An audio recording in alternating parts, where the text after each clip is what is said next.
Sveiki, gerbėmėjai visi, kurie žiūri šitą filmą, ir heiteriai, ir draugai, ir šiaip smalsariai. Pratęsiu toliau temas, kurios noriu užbaigti. Nepavyksta normaliai vienam filmui pasakyti, kažkaip nuvažiuoja temos. Man pačiam nesirašau scenarijaus, tai taip ir gaunasi.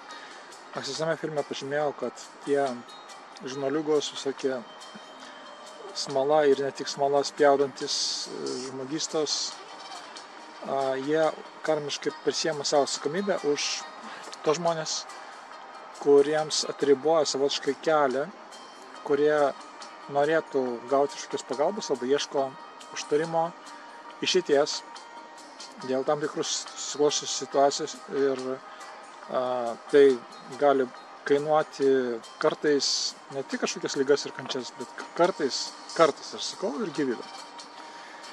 Ir dėl nežinomo, dėl to, kad tiesiog jų sąmonė užsėsta užvaldyti ją visiškai, tai kaip kiaušinis išvirtas ir iš jo išimtas trinys ir įdėta belia kokį košę masę. Tai maždaug aš kalbu apie tai, užvaldytas protas ir jie tiesiog net nesupranta, ką jie patys kalba ir dėl to taip gaunasi. Dėl ko iš viso tas kipišas kilo, nes čia nebuvo iniciatyva pačių žurnalistų, kad kaip nors gauti kažkokią tai temą, eilinį kartą burbulą išpūsti arba iš degtuko priskaldyti malkų. Čia net ne tame esmė. Čia buvo pavojus iš aukščiau, dėl to, kad tai, kas buvo daroma ir kas plečiama ir toliau plėsis nesustojama ir vis didėjančia tvarka, tai yra ta energija, kuri dabar paverčia geoinžinierijos darbus, kai kurių išmikių darbus, kurie veikia išvien su farmacinė mafija. Tai yra, užsidaro duris jiems galimybės manipuliuoti žmonėmis, jų sąmonę ir tokiu būdu kvailinti.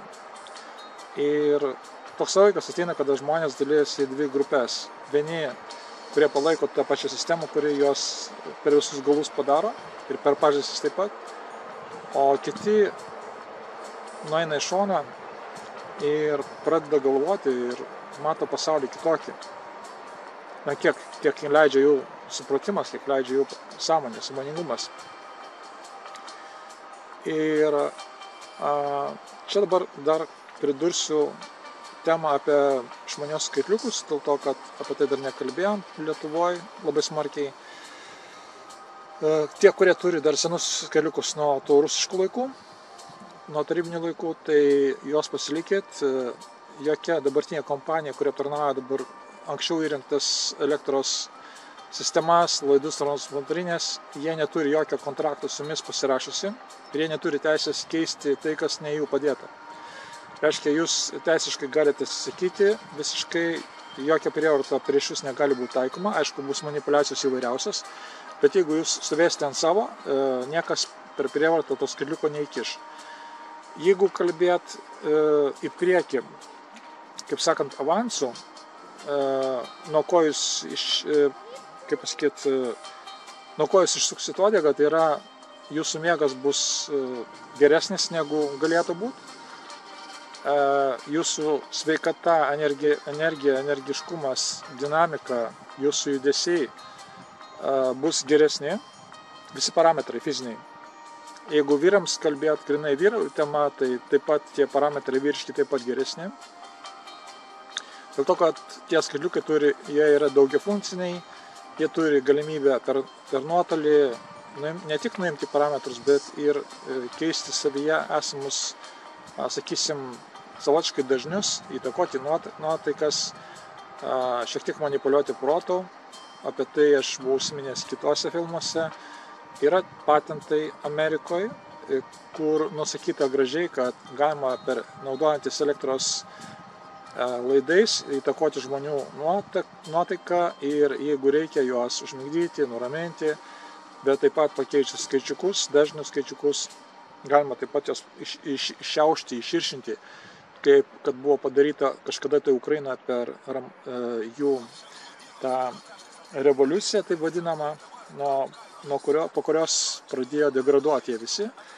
Ir tuo metu, kada buvo į gatves ištraukiami žmonės, jie buvo bendrai paveikti bendrų dažnių, galima sakyti, bendra komanda neapykantos arba ieškoti kaltų, arba pakeisti tai, kas buvo, tas negerai, o dabar tas, kas nauja, tai ojojoj, ten aureolę galima kabinti virš galvos. Maždaug panašiai bandoma ir čia prikabinti. Bet neišeina, kadangi, kaip sakiau, kritinis skaičius tų kištukų, kuriuos spauda pasakė, kad, bent jau galbūt tie spaudos specialistai kažkaip ten žino, kaip vėžį gydytojai parašė, kad kištukų pagalba, kurie pas mane turi visai kitą paskirtį, pasakė, kad vėžį galima išgydyti.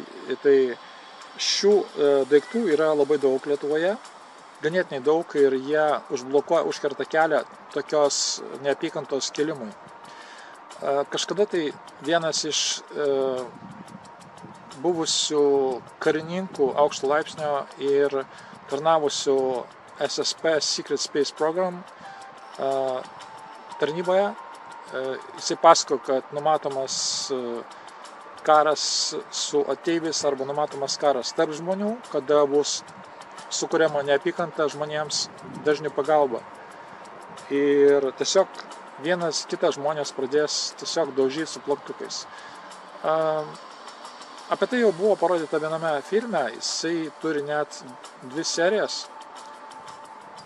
Neatsimenu, galbūt Kingsman, tai vadinasi, toks šiek tiek vaikiškas James Bondas, bet ten buvo užsiminta apie tai, kad telefono pagalba žmonės gaus komandas į smegenis ir to pagalba bus sukurtas toksai, kaip vienas kitą pradės daužyti, nesvarbu, mama, tėvas, ten brolis, sesuo, nors ir dabar jau nereikia tų komandų ir taip dabar jau susipjauna šeimoje, žmonės susikirsto dėl to, kad jie iš tikrųjų yra daugumoje atveju vienas kitam svetimi. Ir tuos savus dabar rasti yra sunkiau, bet įmanoma. Ir vienoje iš grupių, kurios sukurtos, dalinai mano iniciatyva, Valom dangų, uždara grupė, kurios dėka klaipėdiečiai, palangiečiai ir Nidos gyventojai turi didelį pelną, vasaros metu ypač, kada oras yra geresnis negu galėtų būti.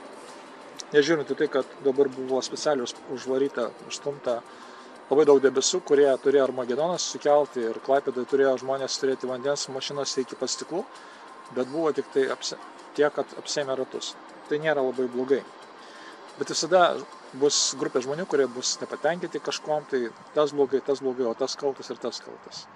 Tai, pavyzdžiui, jeigu ten kaltina, daleiskim, tą patį Putiną dėl kažko, tai, tiksliau tą žmogų, kuris už Putiną atstovauja, kuris vaidina Putiną, kaip ir Trumpo daug antrininkų, kaip ir Elono Musko yra daug antrininkų.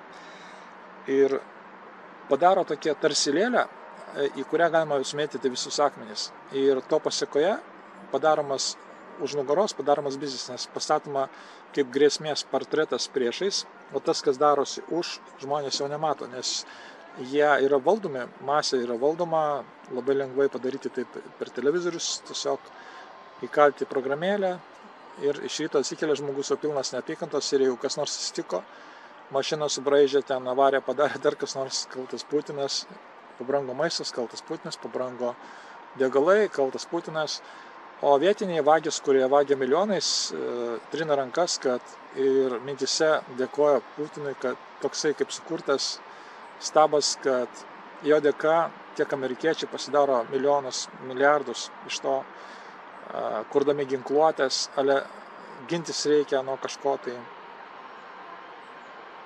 pirkti ginkluotę, morališkai pasenusią, ten jau tolygų debilizmui tie sprendimai iki šioliai pas mumis daromi taip pat.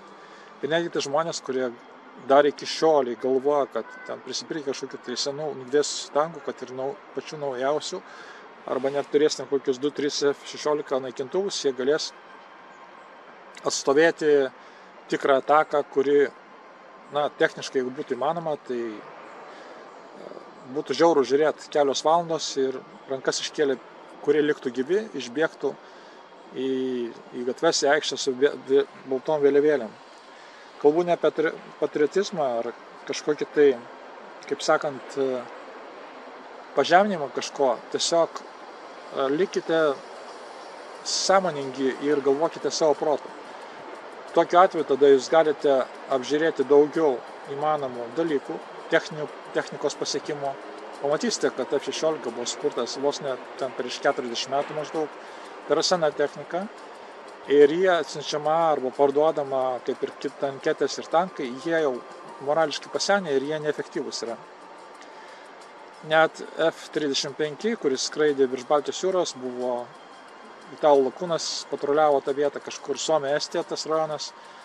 Net jisai tiesiog buvo šokiruotas, kada iš debesų šalia jo visiškai išnyro rusiškas lėktuvas. Ir po to tik tai jo lėktuvas, tas moderniausias dabartinis lėktuvas F-35, savo lokatorėje parodė, kad yra svetimas, sakysim, objektas, nesavas, nes jie turi, kaip pasakyti, tokius siųstuvus, kurie parodo savas, nesavas, grubiai šneka. Ir po kurio laiko, po kelių sekundžių pradėjo streikuoti visą aparatūrą, visi kompiuteriai tai užgeidinėjo, vėl iš naujo turėjo restartuoti. Ir keletą kartų buvo tokiu atveju, kada lėktuvas liko išvis be kontrolės, kadangi viskas padaryta ten, kada valdo kompiuteriai elektronika ir dalinai dirbtinis intelektas. Iš debesų išnyręs rusų naikintuvas šiek tiek patobulintas ir prikaišytas elektronikos, kuri daro triukšmus ir trukdžius elektromagnetinių laukų, sukuriamas stiprios bangos, kurios ištaško protą su maniom įrangom ir tas įvykis įstiko. Po šito atvejo šiek tiek atsargiau pradėjo elgtis NATO kariškiai. Italų lakūnas galbūt rasis spaudoj įvairiose kalbose, žiūrėkit, Falko jo galbūt šaukinys arba galbūt pavardė. Paskui jis atsigulė į ligoninę ir kažkuriam laikui buvo nurašytas iš tarnybos dėl to, kad išgyveno didelį šoką. Jis tiesiog buvo šokiruotas, kad nieko negalėjo padaryti. Ir grėsė netgi katapultavimas iš lėktuvo, kadangi lėktuvas visiškai užgeso kažkurį momentą. Jisai tiesiog buvo neveiklus. Tokiu atveju buvo ir anksčiau su Su-27, kuris praskrido virš lėktuvnešio amerikiečių ir išjungė visą elektroniką absoliučiai, viskas užtemo, užgeso ir tik tai praskridęs naikintuvas pramojavo sparnais. Tai jokios atakos, jokių gąsdinimų, tiesiog tik parodė, kas įmanoma padaryti. Esmė ta, kad nekartą buvo kalbėta apie tai, kad, kaip vokiečiam reptai padėjo kažkada tai ištraukti užpakalį saugiai iš po karo, paskiau amerikiečiam pilkiai, o rusam nordikai. Tai yra rasės, kurios gyvena kitose terariumuose ant šito didelio guzo, kurį vadinasi Žemė. Ir būtent nordikai davė tokias technologijas, galbūt kiti kalba, kad plėdiečiai, jų laivai, kai kada matosi trikampiai, kai kada matosi erdvėje, jos filmuoja naktimis, žmonės naktiniais prietaisais, jų apstu yra, kosmose taip pat naktinių prietaisų galima pamatyti.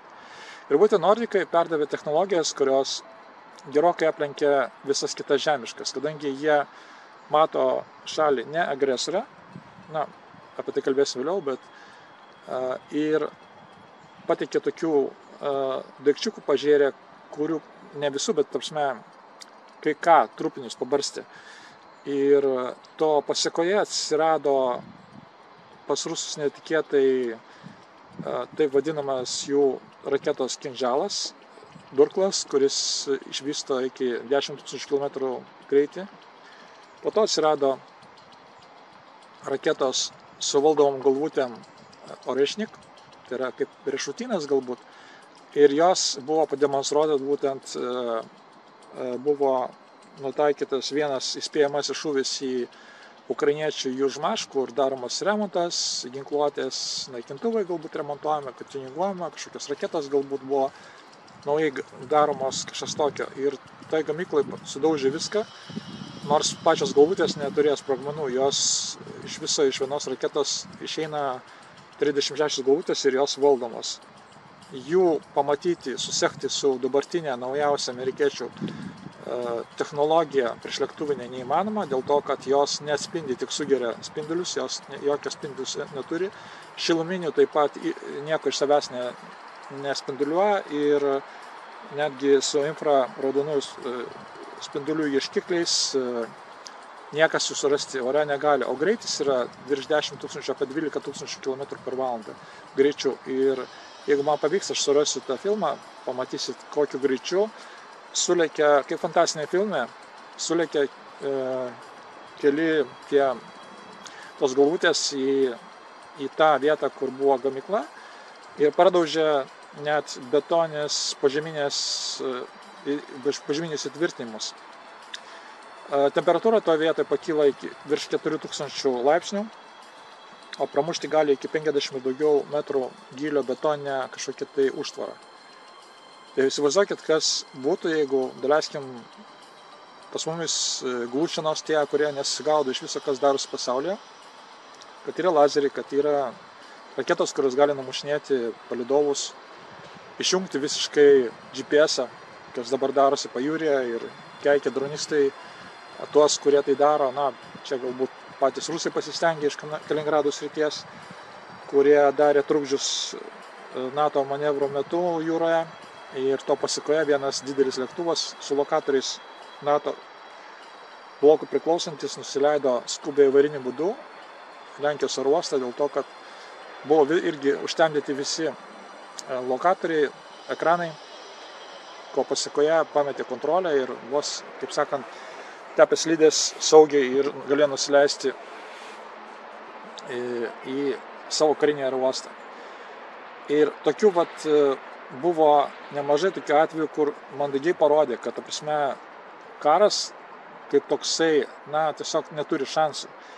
Ir, kaip minėjau, amerikiečių ta priešlėktuvinė modernesnė už Patriot, modernesnė sistema, kurios pavadinimas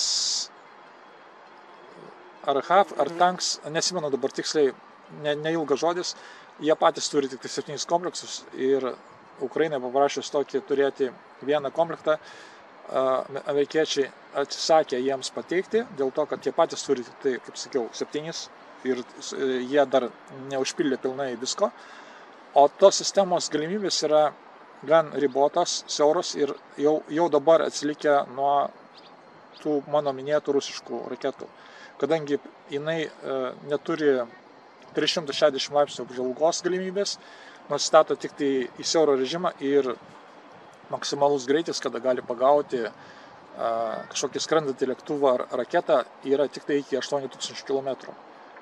O kaip minėjau, Kinžalas ir tas Rešnikas turi greitį 10 ir 12 tūkstančių ir dar bus naujesnių. Ir čia šitokioje vietoje, na, prasme, pats karas tampa beprasmišku ir panašiau viskas atrodo kaip mėsmalė, kadangi kiek teko žiūrėti įvairių filmukų įvairiomis kalbomis, aš suprantu be lietuvių dar 5 kalbas, bet naudoju, sakysim, 2. Tai pagrindė rusų, lenkų. Lenkai be kita ko perspėjo per radiją, kad bus Kaliningrado srity rusai daro trukdžius ir dėl to gali veikti blogai GPS-as ir taip toliau. Ir žmonės kalbėjo per radiją apie tai. Aš lenkų kalbą suprantu. Ir pasižiūrėjus rusų filmus, ukrainiečių filmus, mažiukus, kurie rodomi tenai internete, iš šono žiūrint pasidarai išvadas, ant kiek viskas pažengia ir ant kiek žmonės atsilieka, ant kiek žmonės nežino, kas vyks iš tikrųjų ir kas gali įvykti. Ir kiek supratau, kaip Ukrainoje buvo, ten, kur buvo sankaupa technikos, sandėliai, sprogmenų arba netgi tiesiog tik tai kareivių, didesnė kažkokia tai komanda susirinkus, ten šaudavo raketa, žudavo visi faktiškai, gali nežinau nieko. Ir kada pas mumis tie žmonės, kaip aš vienam anekdotę pasakau apie seną kiškį, jie pasako, kad reikia imti šautuvus ir ginti tėvynę ir taip toliau, tai čia faktiškai jie gaunasi, kad jie pasiunčia myriop žmonės, kaip ir Ukraina kareivius, įsiunčia, kaip mėsą. Tai ko palinkėčiau visiems, nežiūrint jūsų politinių pažiūrų, nesvarbu, iš kurios pusės žiūrite, ar jūs susidėjate tą dvispalvę, džiaugiatės ar vaivoršės spalvas ir naudojat vazeliną, nesvarbu, čia dabar ne apie tai kalba eina, bet tiesiog saugokit savo gyvybę, nes jinai viena yra dabar šiam kartu duota, ne 3, ne 5. Ir dėl to tiesiog žiūrėkit, ką darot, galvokit apie save, ne apie tos, kurie ant jūsų kalio nori pasidaryti, susikrauti savo milijonus. Na, būkit bent jau skupus, bent jau pavydėkit tiems, kurie, daleiskim, su karinė ginkluotė, stumdydami pirmyn atgal ten tankus ar tanketės, darosi tūkstančius, arba 11 tūkstančių, arba keliasdešimt, dalinasi tarpusavėje.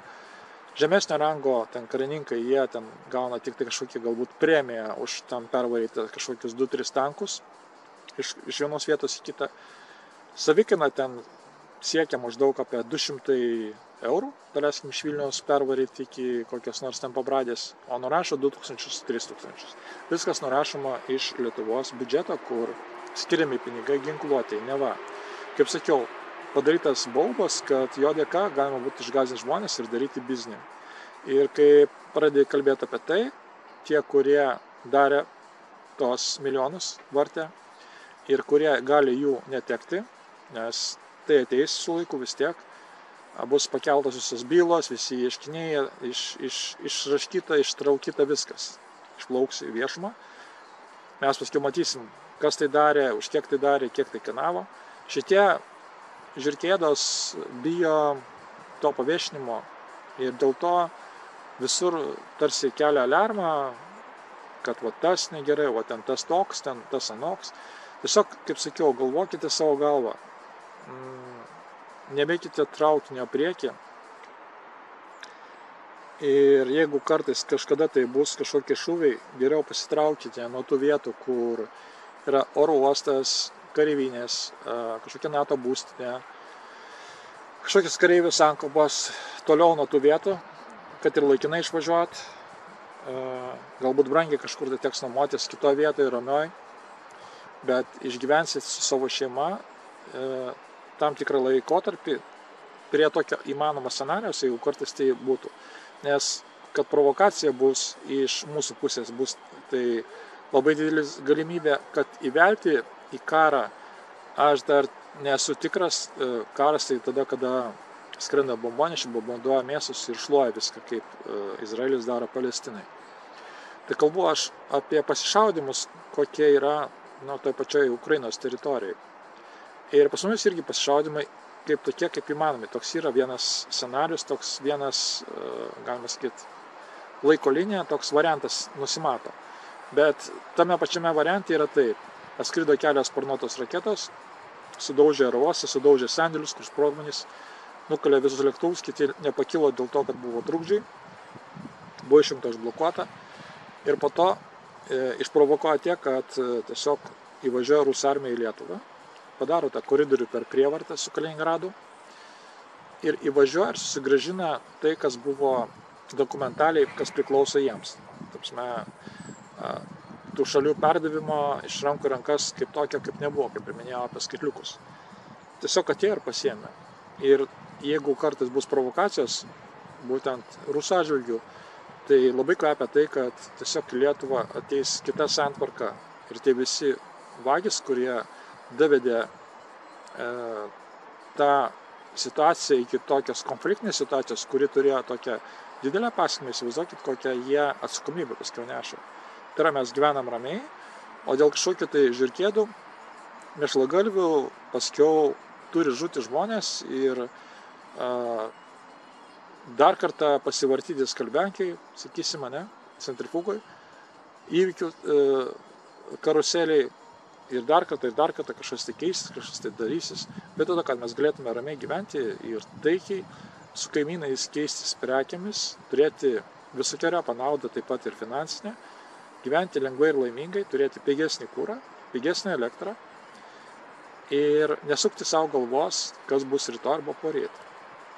Bet kad taip nebūtų, kitiem yra liūdna, nelaimėliai, jie kitaip nemoka, vogti nepavogė, neužmigs.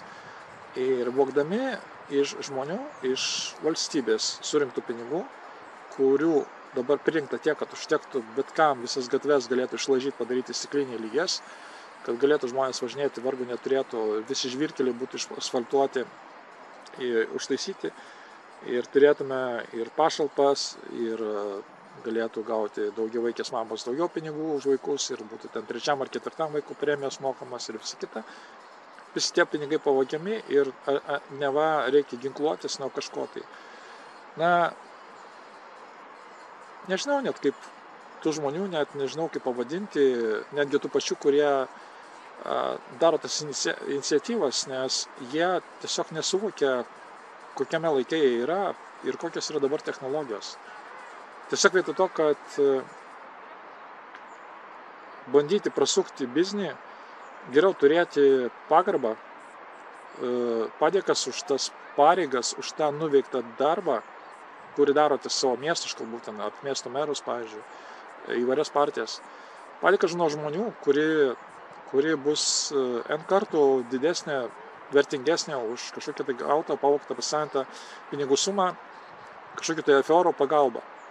Nes vis tiek, anksčiau ir vėliau tas visas aferos išlys už visokius skiepus, už žmonių nuodimus, už tas kaukių pirkimus, už vakcinas pradangintas ir taip toliau, ir ten joškiam dovanoti pinigai, viskas išskils į viršų. Ir visi tie bus pasadinti ne tai, kad ant elektros kėdės, bet tiesiog jie bus iš naujo teisiami.